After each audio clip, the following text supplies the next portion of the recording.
Welcome to Reflections on Our Divine Calling, excerpt from the essay Spiritual Laws by Waldo Emerson, vegetarian, on Words of Wisdom. Waldo Emerson was a renowned 19th century American essayist, philosopher, lecturer, poet, and a leader of the transcendental philosophical movement. His literature influenced many celebrated writers, including Henry David Thoreau and Walt Whitman. Emerson is most famous for his essays, through which he expresses ideas of freedom, spirituality, individuality, the great ability of humans to realize almost everything, and the relationship between the soul and the surrounding world. Waldo Emerson traveled widely, giving lectures, and became well known for his publications, essays, and nature. Today, we will read a selection from Waldo Emerson's essay entitled Spiritual Laws. In it, the philosopher reflects on the precious gift of each person's vocation, which plays an important role in the unfolding of one's spiritual life.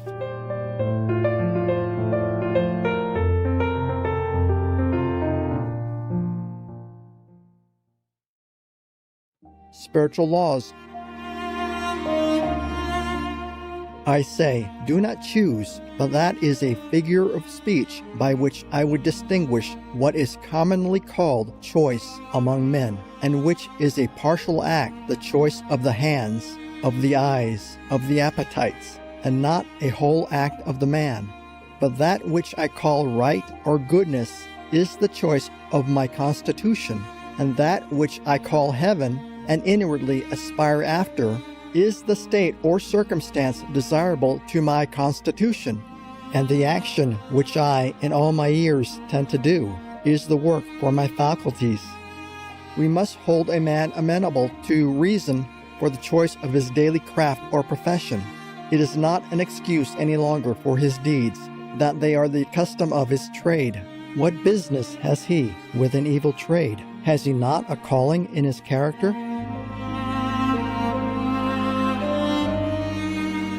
Each man has his own vocation. The talent is the call.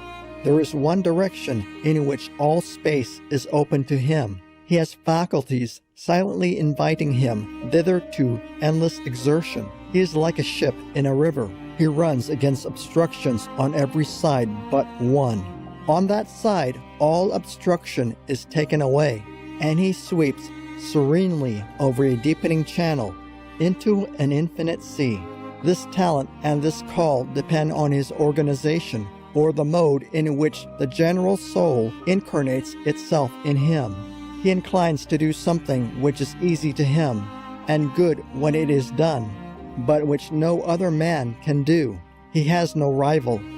For the more truly he consults his own powers, the more difference will his work exhibit from the work of any other.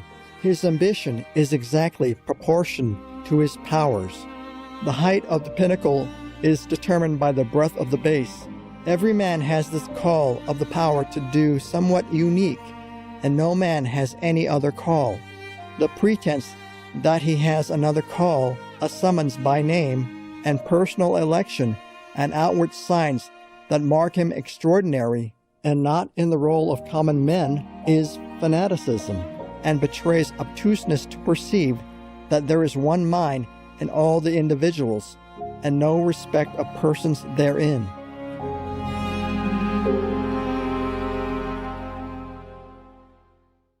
By doing his work, he makes the need felt which he can supply, and creates the taste by which he is enjoyed. By doing his own work, he unfolds himself. It is the vice of our public speaking, that it has not abandonment. Somewhere, not only every orator, but every man should let out all the length of all the reins, should find or make a frank and hearty expression of what force and meaning is in him. The common experience is that the man fits himself as well as he can to the customary details of that work or trade he falls into. Then is he a part of the machine he moves. The man is lost. Until he can manage to communicate himself to others in his full stature and proportion, he does not yet find his vocation. He must find in that, an outlet for his character, so that he may justify his work to their eyes. If the labor is mean, let him by his thinking and character make it liberal. Whatever he knows and thinks, whatever in his apprehension is worth doing, that let him communicate, or men will never know and honor him aright. Foolish, whenever you take the meanness and formality of that thing you do, instead of converting it into the obedient spiracle of your character and aims.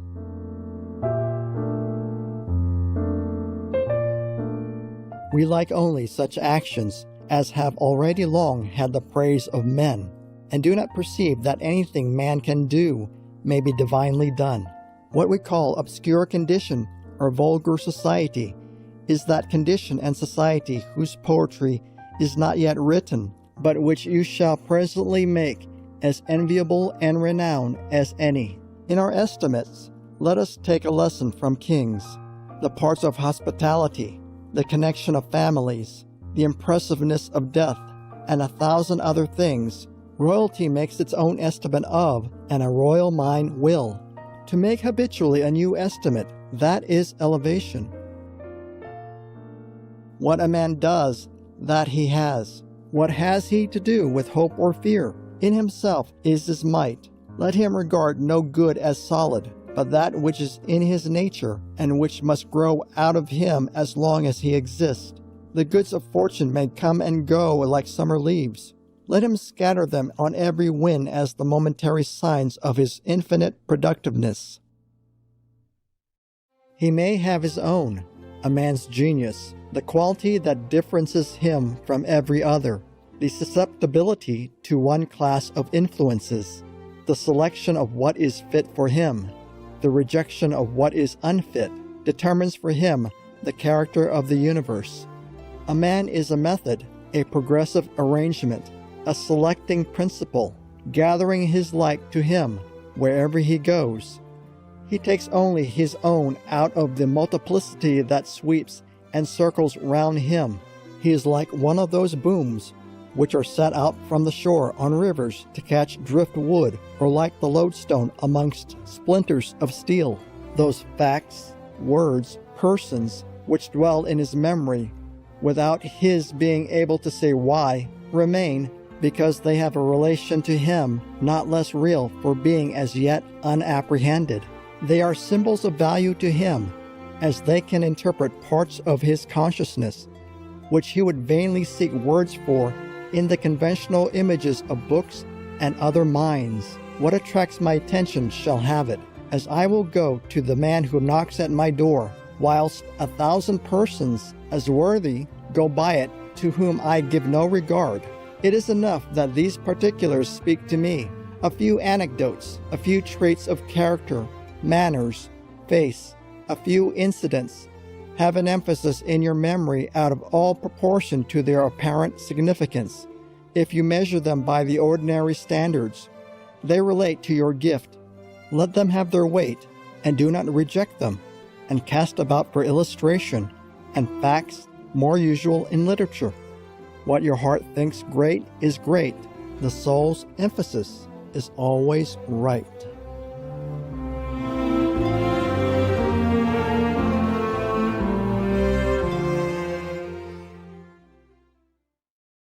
For more of Ralph Waldo Emerson's selected works and essays, please visit emersoncentral.com.